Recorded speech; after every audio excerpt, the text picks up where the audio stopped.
Balik trabaho na sa Metro Manila ngayong Lunes ang marami sa mga nag-holiday o Holy Week break sa iba't ibang probinsya.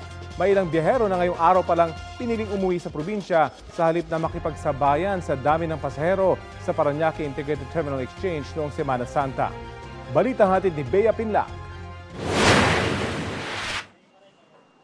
Back to reality na ang maraming nagbakasyon sa probinsya nitong Semana Santa. Ayon sa tauhan ng Parañaque Integrated Terminal Exchange, hanggang mamayang hapon inaasahan ang dagsa ng mga biyaherong pabalik na ng Metro Manila at pati yung mga paprobinsya. Ang pamilya ng senior citizen na si Nanay Virgie, ngayon palang babiyahe para magbakasyon sa Camarines Sur.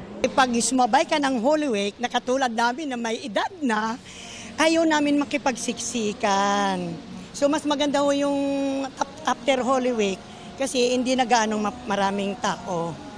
At saka relax ka na.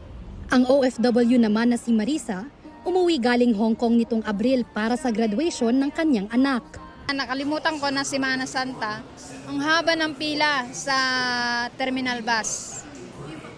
Papuntang Pangasinan. Diyos ko, mga 8 hours yung paghihintay namin bago kami nakasakay. Maaga pa lang daw bumiyahe na sila pauwi ng Cavite para iwas pila sa terminal. Konti na lang ang pasahero papunta dito. Pero naghintay pa rin kami doon sa Pangasinan pabalik dito. Mas okay na ngayon. Madaling araw kami bumiyahe.